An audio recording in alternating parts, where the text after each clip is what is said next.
These days, there is much talk about empowering yourself. We have spoken much about finding your power and expressing your power, that which has been dampened and limited by fear issues. But too often, I think that you feel that that power is within you like some undeveloped organ, that the power will grow within you, you will express it, but that its source is you. And of course, the source of power is not you. When you think of, well, I'm going to empower myself, I'm going to take powerful action, I'm going to make choices and run my life and so forth, if you are visualizing yourself as drawing upon your own store of power, however big you may feel that to be, then you are still limiting yourself. So I want to talk a little bit about power. Take the atom bomb, the atomic bomb, and you think, well, now that's power. That's a lot of power. That explosion's powerful.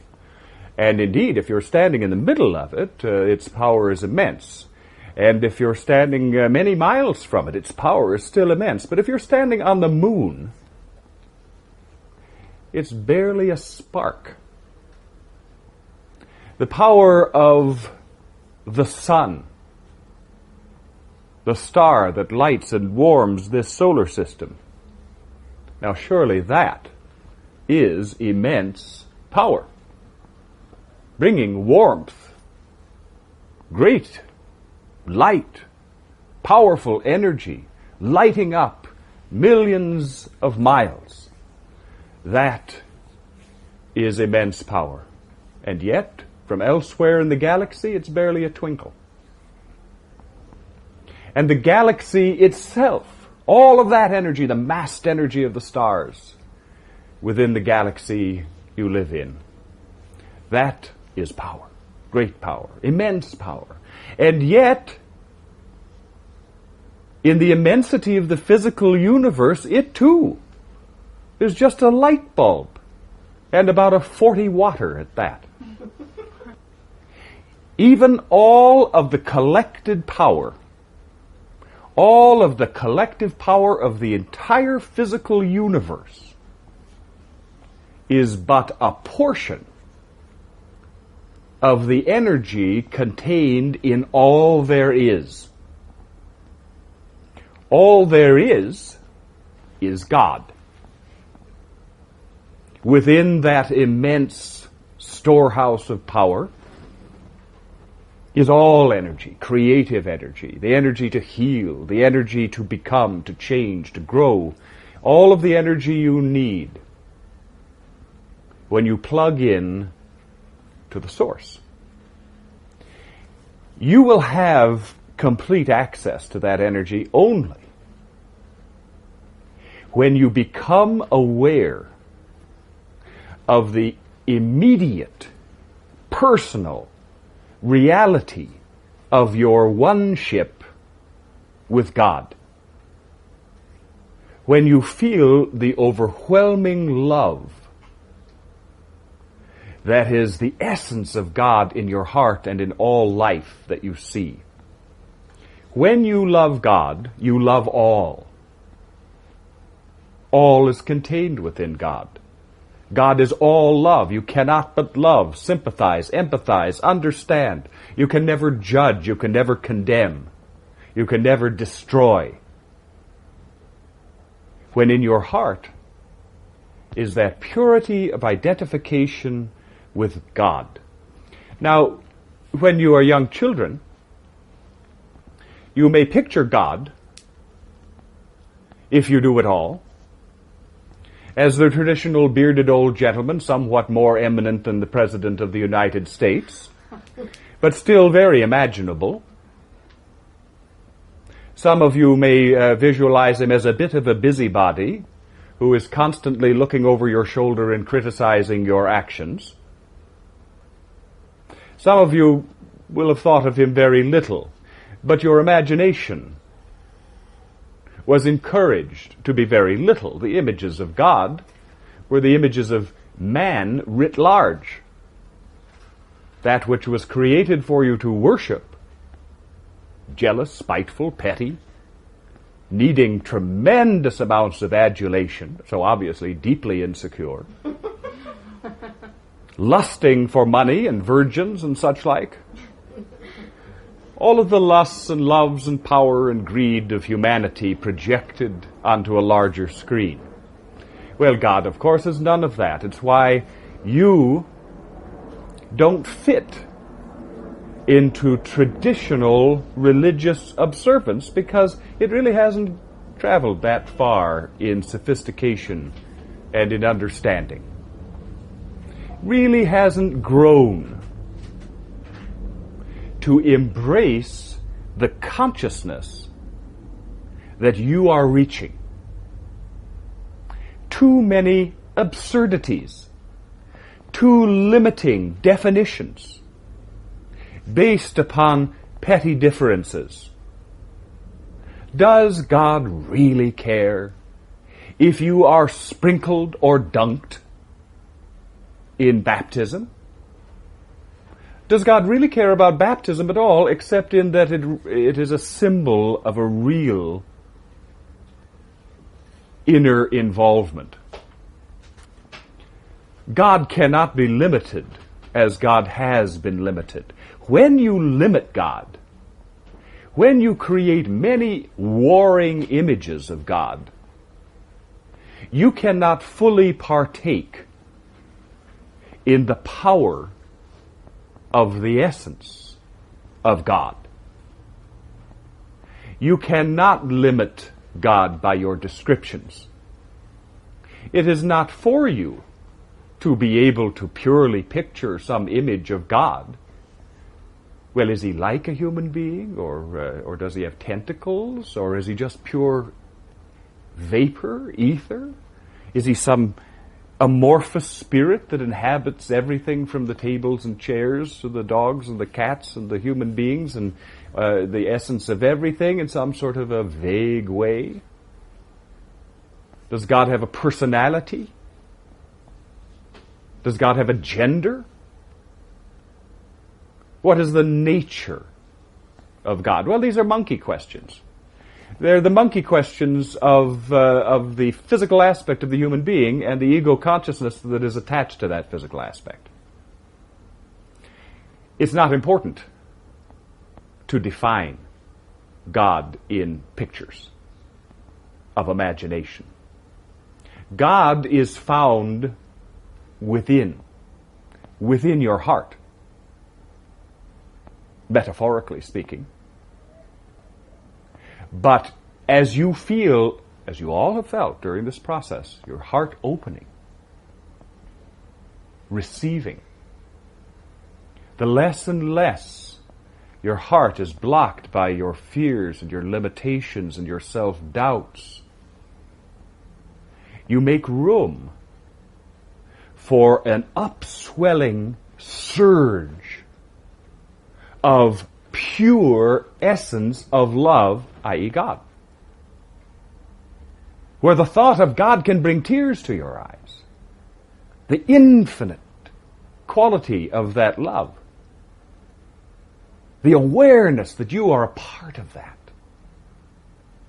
That you are embraced more lovingly than you have ever been embraced. That you are trusted more than you have ever been trusted, including by yourself. That you are forgiven in a way that illuminates your understanding that there is nothing to forgive. That you have only been working toward the light, bumping into dark corridors, wandering along paths that led nowhere. Why? Because you were evil? Well, sometimes you were afraid of the light of God, so occupied you were with your limitations and your sins and your transgressions, and so you cowered away from the image and the reality of God. But now, you are transforming When I have spoken again and again about the spirit of your brother Jesus the Christ entering into you and triggering the opening between body and mind and spirit, creating the triunity of wholeness, I was not speaking figuratively. I was describing the single most dramatic and powerful event in the evolution of the human being. You need to think big.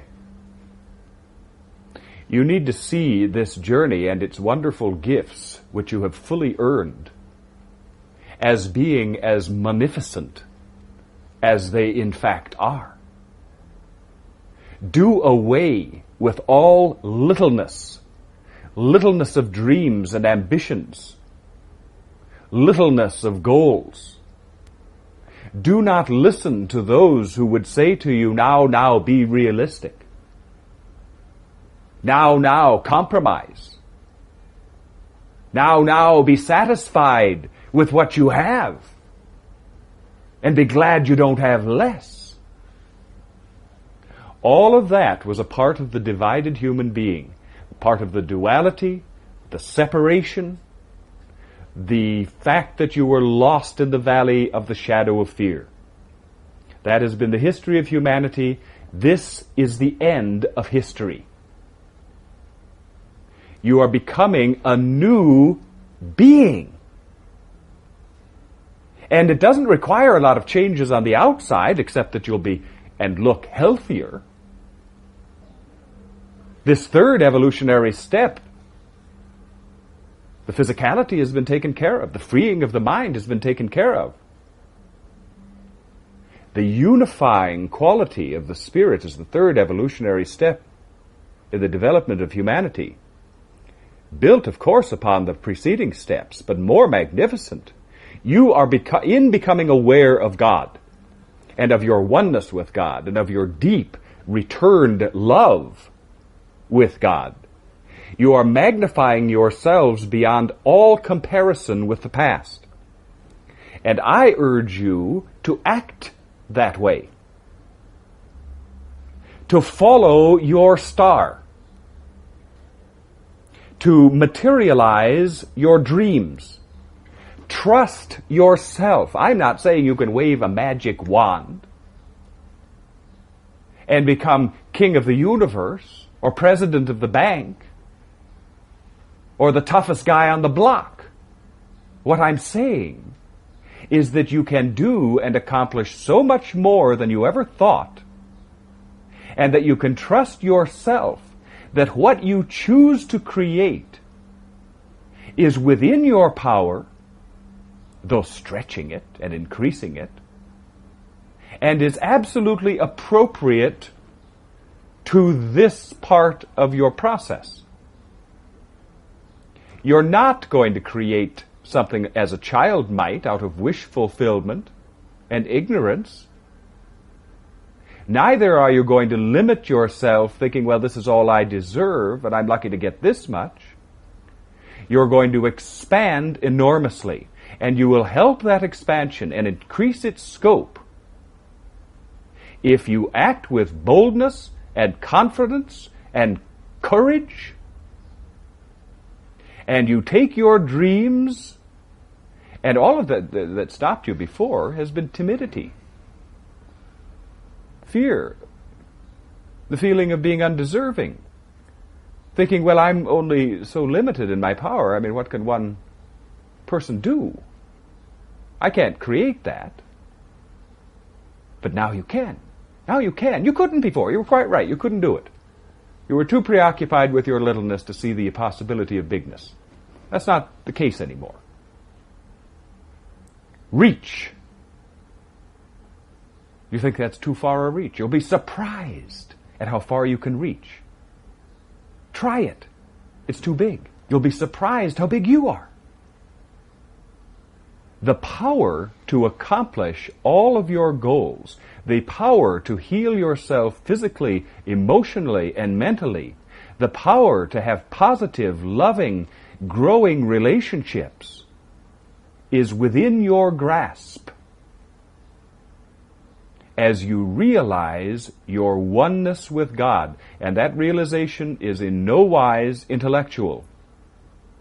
You can hope for it, and you can think about it, and you can plan for it, and you can wish for it, but it's not going to happen that way. It doesn't happen in the mind or through the agency of the mind.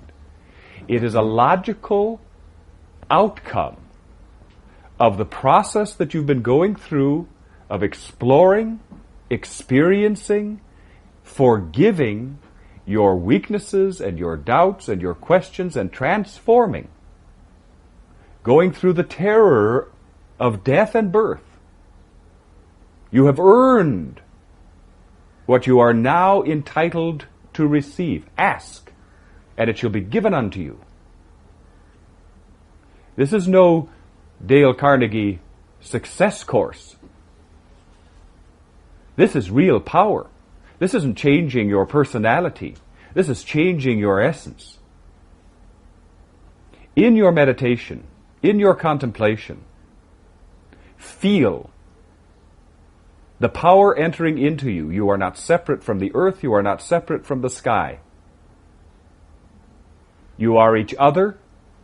You are everything. The stones on the path are cousins of yours. All life is one.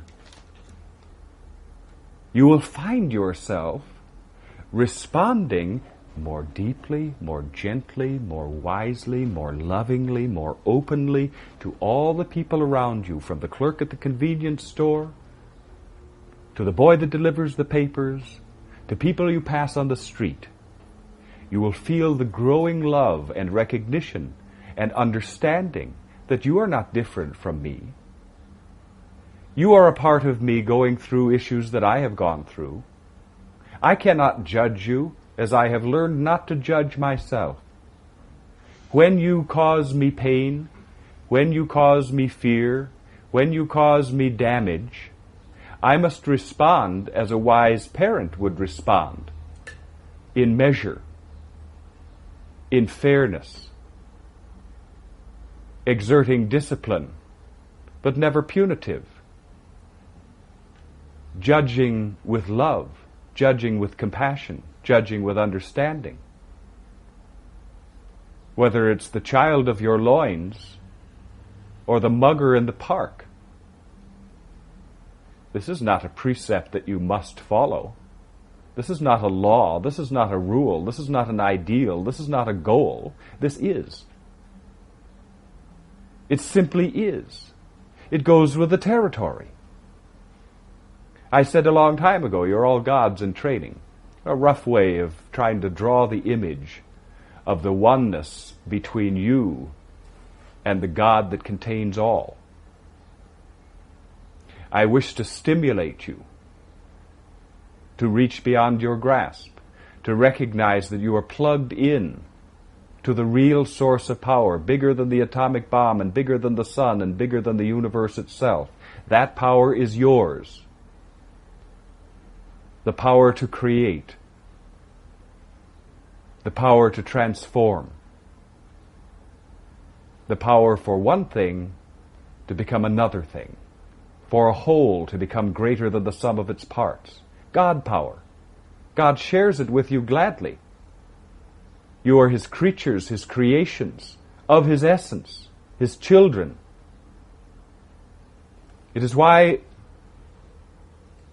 we've chosen allegiance to the image of Jesus Christ, because He came as brother, not intending to put Himself above you, but to be saying to you, I am you. Take my journey. And you have taken that journey through thousands of years. 2,000 years. And you have come through that journey as brothers and sisters of Christ. One. No hierarchy. As much of God as Jesus was of God. Sharing his essence with you as you earn it. And you will always earn it. You see, no one loses in this game. You can take all the time you like, all the lives, all the mistakes, all the blind alleys, it matters not. Time is not of the essence. It's a game that everyone wins. But you and so many others have come to the lifetime of change, the lifetime of acceptance, the lifetime of saying, yes, I will become myself, and by becoming myself, I will become one with you, the Christ, and therefore one with God. And my life will be filled with joy. And my heart will laugh. And I will see about me the shambles of an earth hiding from the light. And I will not be dismayed. A knowing beyond knowing, far beyond the intellect, deeper and wider and stronger. The knowing of oneness. And it's not transferable, thank God, so you don't have to go out and be evangelists. Say, I know the truth, the one truth. And for a few bucks, it could be yours. Each individual goes through the process, finds the answer, becomes the answer, at his own rate and at his own pace, and through the illumination that is perfect for him. The accumulated understandings that will vary from person to person. You are all unique. You have all chosen a unique way to arrive at the same destination. They used to say all roads lead to Rome. All roads lead to God. Every spiritual path has the final identical outcome. And you have been Muslim, and you have been Buddhist, and Confucian, and you have been Hindi, and you have gone through all of the process. Explored truth here and explored truth there. And now you return. And it doesn't matter whether you have been consciously Christian or whether you are Jewish or whether, it doesn't matter what you are. The images that I speak are the images of Jesus the Christ in a general Christian context, a far cry from Christianity as it is practiced. But the reality transcends all of that.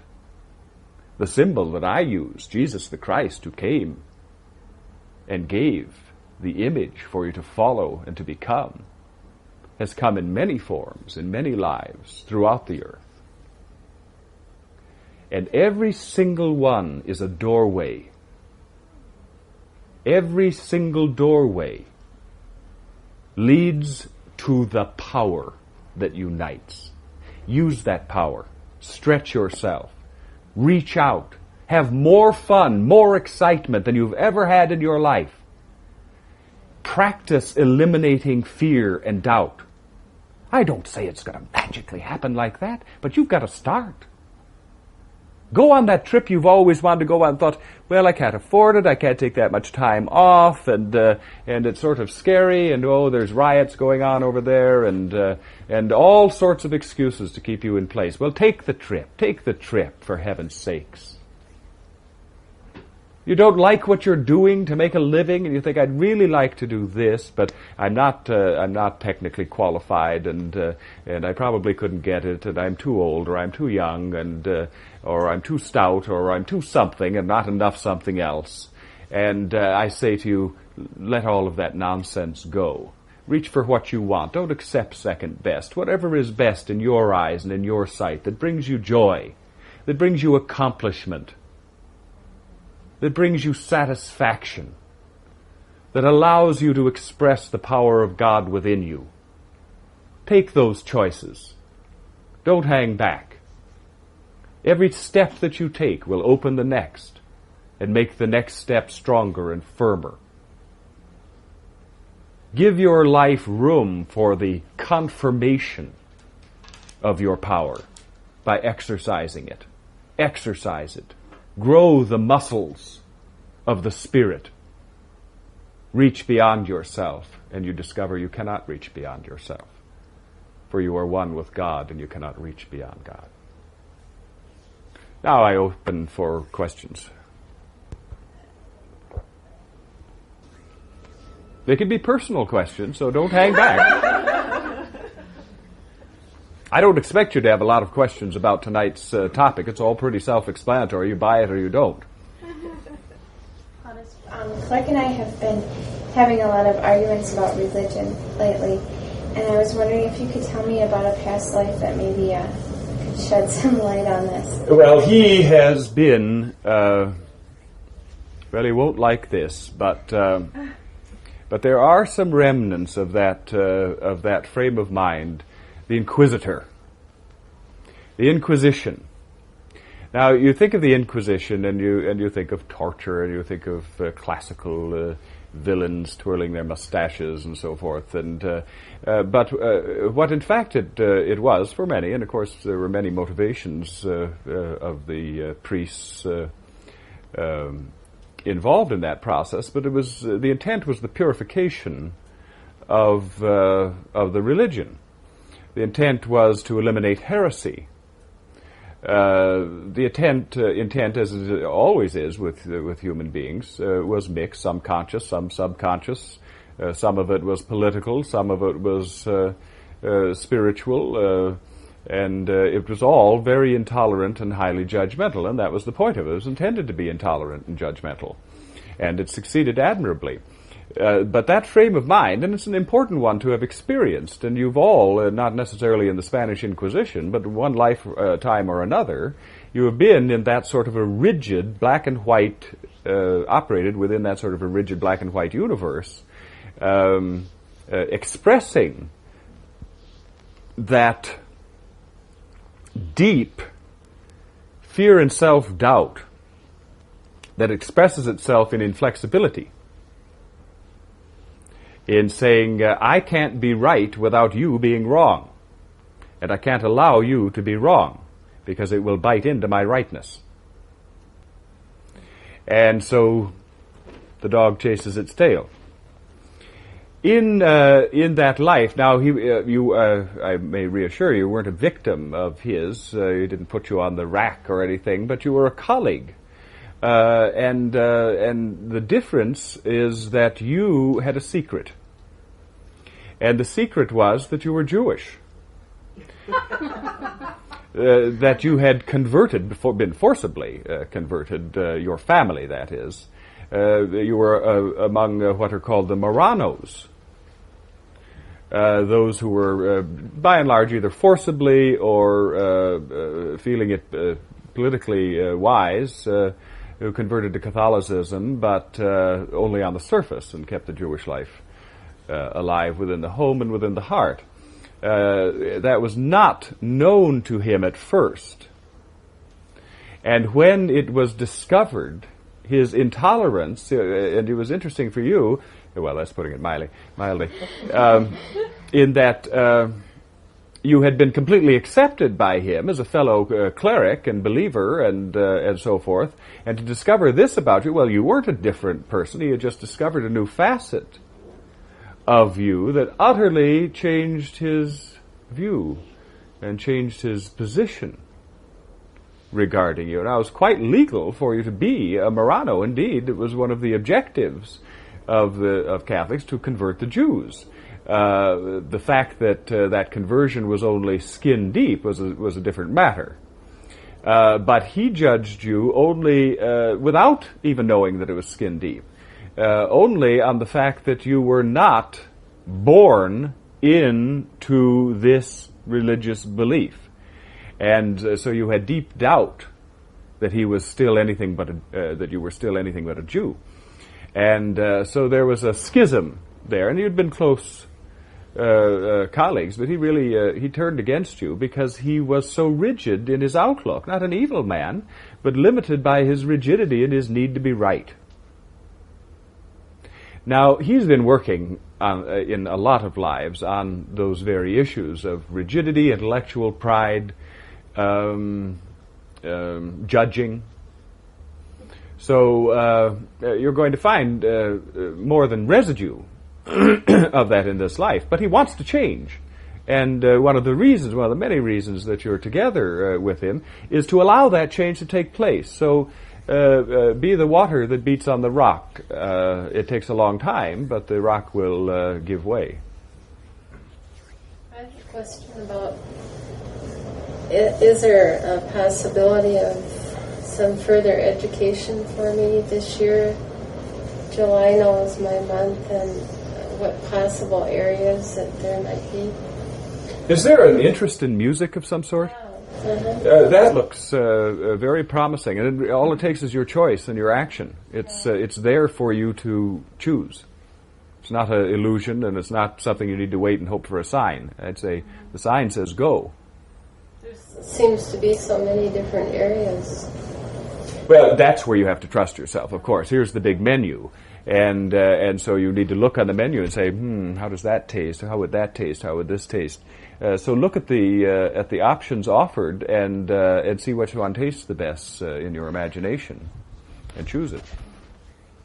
Plautus, I've been facing a lot of changes, but going very slowly. And I wonder if there's some image you see or something you could... There's going to be an acceleration in the second half of the summer and on into the fall, acceleration of change, and don't be alarmed by it because you're ready for it, and it's going to... if you don't just ride the wave, then the wave splashes on you, you see. So if you are in the moment and taking the choices as they come up, and you'll ride the wave fine. So don't worry about it. It's like Peter emulating Jesus and walking on the water. And as long as he beheld the vision of Jesus holding out his hands to him, he was doing fine. But suddenly it occurred to him, wait a minute, I'm walking on water. And then, of course, he sunk. And so in your movements forward, don't hold up that image and say, wait a minute, this is me, I can't do this. Just do it, as you have been doing, biting off a little piece at a time, but the pace will increase proportionate to your abilities. I've been sort of looking around for help, because there seems to be so many different areas, and things that I'm not good at. Mm-hmm. And I'm kind of... Well, you have needed to develop individually, separate from others. That was important to you. But you are, by your nature, a team player. You would make an excellent partner. And so I would encourage that. If you're good at drawing the trunk of an elephant and somebody else is good at drawing the tail, then get together, and between you, you can probably work out an elephant. And the opportunity for that, too. It's really when you start thinking about it, you say, boy, there are things I don't do well that I'd certainly like to be able to get involved with and work out a combination. It doesn't matter what the final outline looks like, but that inclination, when that inclination comes in this time of your life, it means that you're ready to accomplish that. And because, as I've said, you are operating within and appropriate to the timing of the universe as it relates to your own process, given your acquiescence in that process, that when you are ready for an open door, a door will open. And that's going to be part of the experience after mid-summer. Plautus, I have a cousin named Steve, and he and his sister had a really rough childhood, and he's coming out for my son's wedding, and he's been doing a lot of soul searching, and he's on a journey of discovery. And I just wondered if you had any message for him. Well, a pat on the back and encouragement.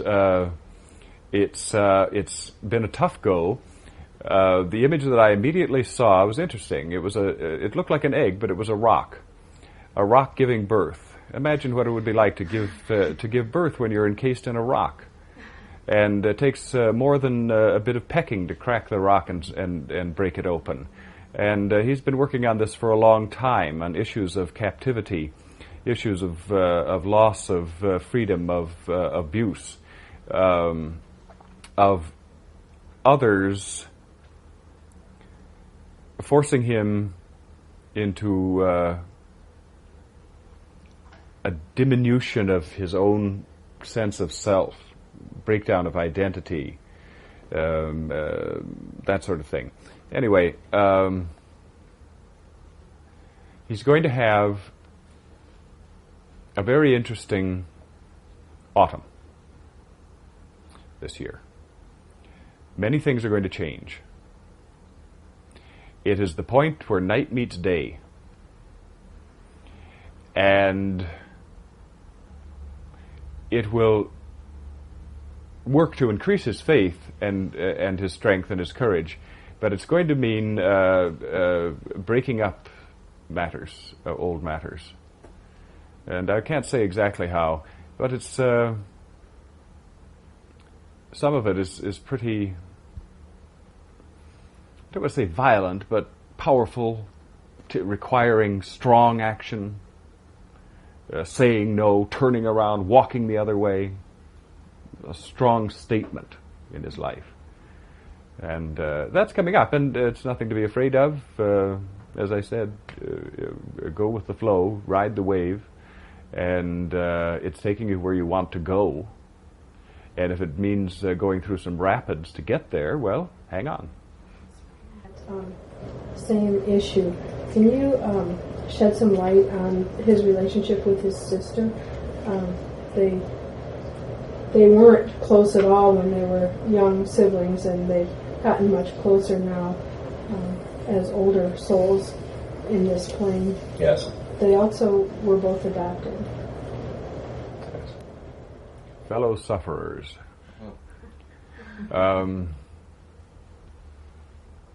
There has needed to be healing individually before it was possible for them to get to come to some closeness. Healing, particularly in the sense of awareness of what they had come from, of a little distance, a little perspective. Now they're capable of coming together in a loving and mutually supportive way. But as fellow sufferers, a lot of times children in abusive, siblings in abusive situations don't want anything to do with each other later. Because of what they shared was too painful and humiliating, and they don't want any reminders of it. They're coming together now as an affirmation of individual strength, which becomes mutual strength. I look on it as a sort of non-sexual marriage, a marriage of spirit, that they have the ability to strengthen each other in a way that no one else could. And again, because of the commonality, the common experiences, now that they are being looked at and dealt with. Do you see any hope of Judy finding her birth parent? In her search, she's really looking for herself. She's looking for identity, and doesn't want the identity that was apparently foisted on her. I think she's going to realize that the search is for herself, and that in the search that she's going through, she's not going to be as focused on finding the birth family. Although I think that there is a real possibility of that occurring, although it doesn't look as though it's immediate. But it could be a couple of years maybe, before that would happen. But it is possible, yes. And one last question on this subject. How did I figure into all this?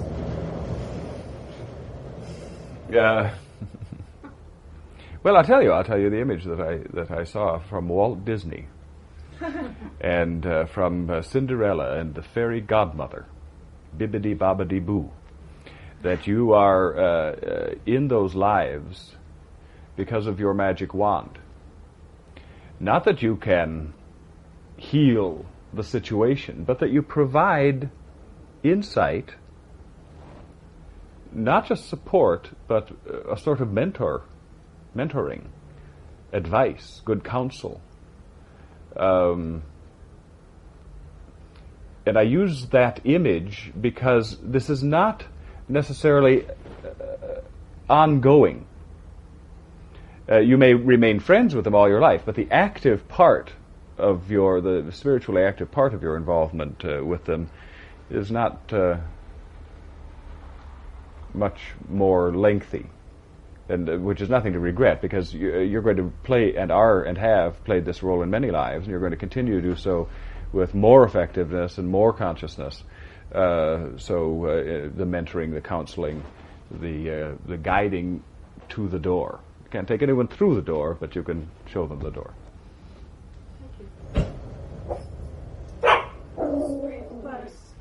Sheds light on my relationship with Joanna and Jonathan, and what my role is in their group.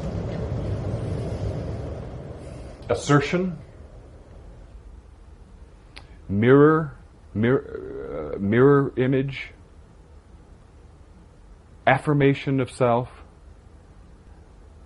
Probably not a long involvement in the circumstances that you mention. You're going to be, on many levels, in many situations, involved in situations that will provoke your self-assertion and your empowering your sense of self, of identity, of strength. Don't monitor yourself too closely on it.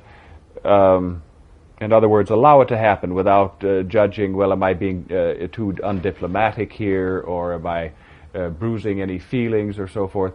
When you are at a stage of life in needing this particular kind of development, it's better, it might be annoying to others, but it's better for you for there to be a little overkill, because you need to find your range, and you need to really affirm your personal power, your boundaries, your strength, you see, your point of view, your identity. And that will be accomplished partially through this association. Plautus, I've been looking for some additional workspace, or new workspace actually, and seem to be running into some obstructions of sorts, both with the system in particular locations, and I'm just wondering if you could comment on the process. Timing, all timing. No problem with the expansion. It's appropriate, and the appropriate place will be, I think, not till August. So you could keep looking and so forth, but don't get it done now. This is not the right time, that's all. Well, with all the changing I've been going through in the last couple months, I decided that I wanted to try some therapy again to work on relationship issues, and have an appointment with somebody named Melanie. Melanie? Yeah. Yes, I think that's going to be beneficial. Non-threatening.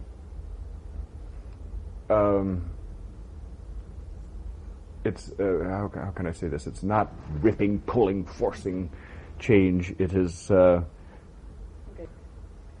See, I'm trying to get away from the image that first came to me. It's so indelicate. All right, I'll do it anyway. She's like a gentle laxative.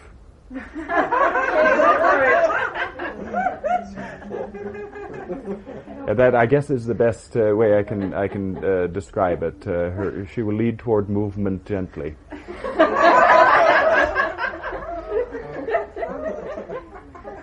like it.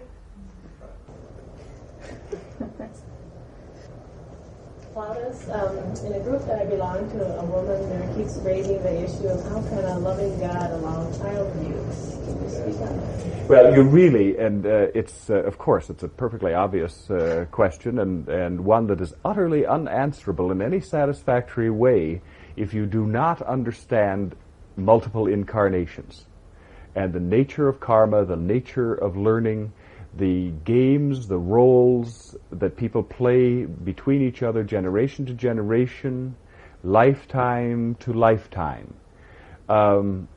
There is, of course, suffering, and suffering is related to the duality between love and fear. that love is the reality, fear is the illusion, has no strength of its own, it is the shadow and not the substance. And yet humans in that duality have paid allegiance to fear, have been both abuser and abused lifetime to lifetime, and gradually learn through a spiritual course of evolution how to find their way back to the light, forgiving and relieving themselves of the burden of darkness, of victimizing or being victimized. There is also the matter of object lessons, of moral tales, of, all right, let's take an example. Here's a person that comes into life and is subjected to child abuse. Well, now, if you look back into other lives, you're going to find that between abuser and abused, let's say father, let's say this is a girl, and there have been past life relationships of deep imbalance, with the spirit now playing the role of her father. There have, on both sides, it's all, this is not an enemy sort of a situation. It is role playing of all kinds. Well, so in this life, she is subject to abuse by this individual. Now that has a number of ramifications, not only for her, of course, and her self-image and all of the issues it raises. We human beings choose our parents as they choose us on a higher spiritual level. And one of the duties of parents in most cases is to trigger the fear issues that need to be experienced and or hopefully dealt with during that particular incarnation. So in the wider sense, there is no victimization, it is a bargain. But in the immediate sense, that victimization produces a wide variety of results, as I say, upon her, the victim, but also upon the victimizer, who must also experience the guilt and the pain and the confusion caused by his own efforts at victimization. There are the effects within the family itself on others who may or may not be being abused, upon other friends and relatives who see and experience what has taken place, upon the, let's say, the husband that is chosen by this formerly abused child. Then the ripples keep widening. The goal is always finally healing, but the disease always progresses to an extreme extent before there is the crisis of healing and the beginning of seeing the light and working your way out of those repeated kinds of challenges. And so the loving God is creating human beings that will become one with Him. God contains all, that which is apparently shadow and that which is substance. And as you become one with God, God is incapable of harm. God is love. And it is only while we are married to the illusion of belief in darkness, in sin, in shadow, that we commit those anti-God activities. But when we come finally to the flowering of our understanding, the change of our consciousness, the banishment of our fears, and become one with God, then we can look and say, thank you for that course, difficult as it was. The outcome is of such perfection and beauty that I can only be grateful for the journey. I've, during the past couple of years, I've probably stepped back out of my work or career environment, and I think now I'm feeling the need to get on again with it. And I'm wondering if you see what options there are for me. Who should I be looking for? What type of time frame might this person appear? Yes, your preparation for Reemergence is about complete. I think you're going to find this way during the course of the balance of the summer, and that you will be activated in it in September. That there's a man involved may have facial hair. There is he represents an institution. I think you will come to this connection through a friend, through a word heard or a suggestion offered. But understand that it will come to you, that there is no need for you to anxiously survey the horizon, that there will be a convergence of paths. You just need to be alert and awake and say, I'm going to follow this up. You have needed the time away for inward change. Your perspective is much different now. Therefore, the energy of your work and its application will be much different. But the timing is now. There's no more waiting. Plautus, I have a friend named Anne who has, through the past 3 or 4 years, gone through many cycles of depression and then bringing herself up out of it again. And she's gone back into depression now again. What do you see? Is there a future that she will be able to overcome this? And as I said earlier, ultimately, yes. But whether it is this lifetime is dubious. She is still too married to her pain. It keeps claiming her. I can only say to you, be her supporter, be her friend, but don't get deeply involved in outcomes. Plautus, I have a friend named Nancy, whom I haven't seen really in a long time, but she just wrote me a letter which I intended to bring and apparently left in my car, asking me to ask you, it's sort of a threefold question. First of all, she questioned whether she was crazy or more psychic, and the second part was she strongly believes that she has an inheritance that's being kept from her, and then she wanted to know whether it was her mother or someone named Linda that was keeping the inheritance from her. Could you respond to her? You are speaking, or she is speaking, of inheritance in tangible, monetary kinds of terms, yes? That was the impression I got from the letter. I don't see that. I think she may be, in a sense, an inheritance kept from her. Well, I think that could be looked at a little more symbolically, as not receiving what she feels she needs, desires, and projecting it outward.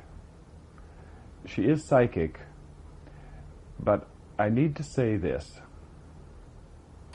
She is being deceived. Her own inner conflict has drawn some darkness to her, some shadow that is accessing her through her psychic openness. Obviously, I'm going very carefully here because I don't want to say too much or too little. There is delusion, but it's not just specific. Her way of seeing reality is skewed by her own pain and by the darkness that she is attracting because of her pain. I would say to her, I would invoke the light of God and the protection of God. I would say to her, do not expend dark energy in conflicts with others. I would say to you that she could be helped in a therapeutic situation. And that's not a condemnation. Who couldn't be? But she's a little off the track, you see. Think it would be okay for her to hear this tape? I would suggest to you that you tell her in your own words what you feel, and trust yourself, what you feel is appropriate to tell her. I don't think she's quite ready to hear it raw. I think you're right. So. Plautus.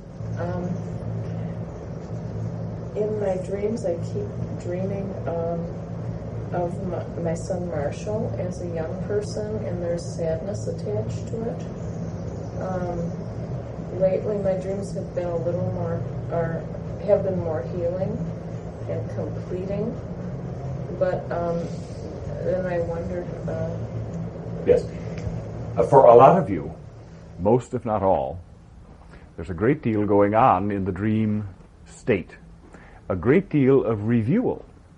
So when you have a dream and you think, well, in this dream I was frightened or afraid or sad or some emotion you may regard as negative now, don't feel, well, I'm still stuck. Or don't feel, well, I'm not, I haven't dealt with that, or is this a sign that I need to deal with it? Because much of what's going on now is reviewal of what has taken place, and as you say, there's more healing now. Well, that's going to continue. There will be more healing in the dream image, reflecting the healing that is taking place within you. I wouldn't attach myself to that image of sadness. I think much of it is subconscious. It is a relinquishment of responsibility that is appropriate for you. And so allow the feeling of sadness. Don't censor it. Don't condemn it. Your dream images will reflect more and more healing, because that's what's taking place. Plautus, I heard through the family grapevine this afternoon that there's a complication developing, a complication of sorts developing between myself and my sister Anne over, well, a close friend of mine that she works with.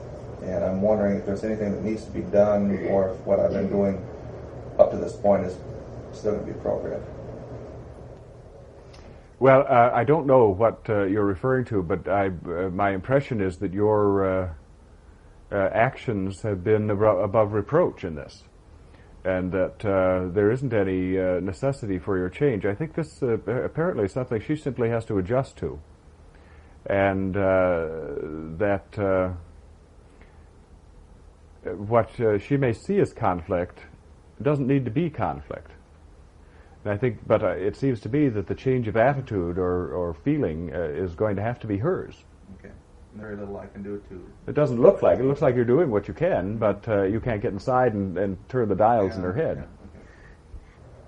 Yeah. Okay. Plautus, last time you talked about abortion. Yes. And I had an abortion, and I wondered if you could comment on it. Well, nothing was lost. It was more for your benefit, the pregnancy itself. There doesn't seem to have been the expectation that the pregnancy would result in a birth on the part of in the wider reality, let's say. It was your subjective response to the situation and your action taken that was that the spotlight was on, and as I've said, in abortion cases, you're not losing a soul, and I don't know. People think too small. It's not so simple. When a child is to be born and be born, that occurs when it's necessary. If a child is to be born to you and you have, let's say, physical problems during the pregnancy and cannot bring the child to birth, the child will come to you. The child will come to you through adoption. The child will come to you in some way. That spirit that needs to be connected with you will be. But subjectively, the woman who chooses the abortion goes through a process, and often the process is involved with guilt and loss and so forth, and related to the man involved, and it's individually different and important at that level, not important at the level of this is a dead baby. It's quite nonsensical. God is not neither a fool nor a scoundrel, and this process is a process of choice. You see so much of it now because so many people are learning that they not only need to, but are empowered to make choices about their own lives, that they are not intended in this era, in this age, to be dominated and limited by the choices of others regarding their most personal aspects of life. And so these choices need to be made, but because the spirit is on a course of growth, evolution, and understanding, often there will be subjectively issues involved with that abortion, because it's a hot topic, because it is guilt-inducing with so many people and a matter of such controversy, that it has a great deal of meaning for them in how they deal with it and what is involved with it and how it involves other people, and et cetera, and et cetera.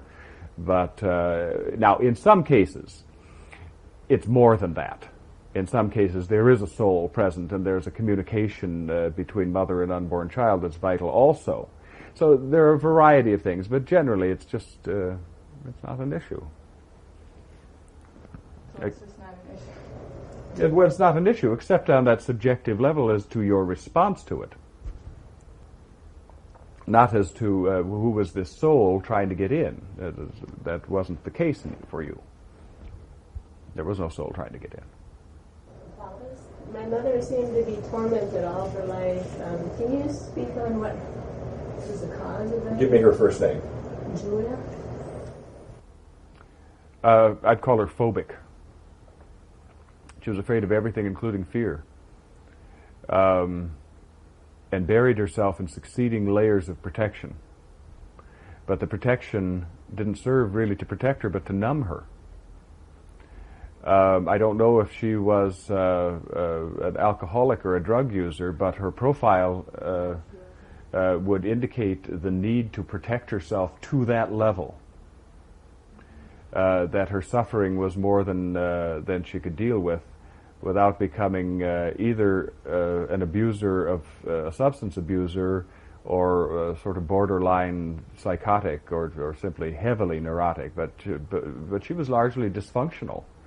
What you saw was not in her, was only the barest surface of her. There was so much buried anger and fear that it affected everything in her life. It was a life of frustration. It was what I call an experiential life, not a life where you solve the issue, but where the issue is brought into its greatest magnification. So a very important life leading toward healing, but not containing healing. But remember, of course, when I say something like that, that on the higher self level, this is a full, complete, whole, loving being. But of necessity in her soul growth, playing this role and experiencing that oppression and fear of necessity, and in concert, in a bargain with children and mate and so forth. Plautus, I've been aware in my relationship with my brother, which is almost non-existent at this point, that we're avoiding any important issues. Yes. And when I get to the point where I'm ready to feel comfortable in asking him about that and finding out whether he finds it an issue too, is he likely to be open to talking about it? Not particularly, but don't let that stop you. It's for your benefit that you open the issue and you lay out your feelings. I think his response ultimately will be satisfactory, but probably not immediately. I think it's something that he's going to have to muse about, think about, taste, smell, grow accustomed to before there's any shift, change, opening. And it may not happen. It may simply they'll close tighter, too scared of what he would see. But it's for you, you see, to do. I've been like re-looking at the relationship with my father. And I'm just wondering if you can give me some understanding of what I'm supposed to pick up, or also how might we have interrelated in past lives? Well, he's sort of a block of stone. And the immovable object, acting as block, as barrier. You've bashed yourself against him in other life circumstances also. The closed hand that holds the struggling butterfly is the image that comes to me. Do you know what I'm feeling? And I'll answer your question as fully as you desire, but I want to say that it's not important to you now. It's maybe a matter of curiosity to you and desire to know, but in terms of your own release from negative connotations, it's really not necessary. It's already taken place. And I raise this point because, there's nothing wrong with curiosity, and it can often be satisfied with no harm done. There is a temptation to scratch at old sores and reopen them when they're in a state of healing. And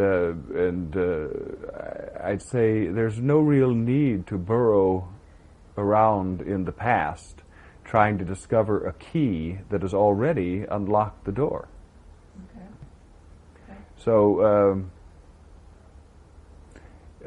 he or his energy or spirit or what have you is really having no present adverse effect upon you except in memory, except, in other words, in a ghostly way. As you're talking about that, I thought about myself in Ishtram and the feeling that things are pretty static there, and wondering if this is again not an issue right now. It's not going to stay static. It's static now because of timing. Ask me again in mid-August, and if nothing has happened to that, then I'll owe you an explanation, because it looks as though it's going to activate fairly soon, yes. And I met someone at the high school reunion, and I think he sort of helped create a dream and another healing. First name? Curtis.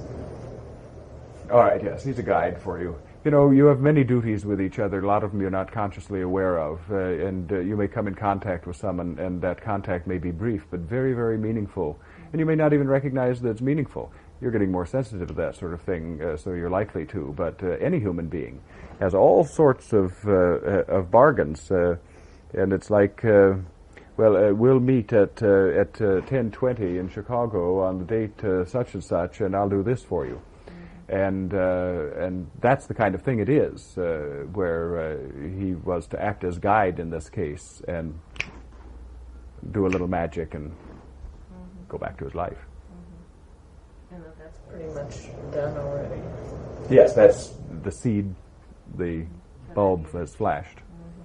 Do you see anything with Ann Marks, who I also connected with? Yes. That's an active connection that will still continue if you choose, and in a positive way. And yes, she'd be good for you. Elizabeth asked me, Erickson, if you had any image about her. She has always been thought of as, perhaps thought of herself as impractical, as as blowing bubbles and castles in the air and reaching for the impossible and so forth, and I would encourage her to keep doing it. That she's far more practical than those who would limit her flight. Plautus, could you tell me about my friendship with a woman named Betsy? Good. Positive, particularly in the framework of lightening. Energy, bubbly energy, effervescence,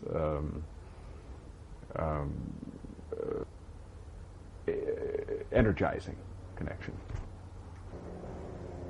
Well, I'm going to call this evening's reading to a close, and thank you all for your attention, and bid you Godspeed as in your various ways you discover your connection to the power of God and utilize it. Thank you. Thank you.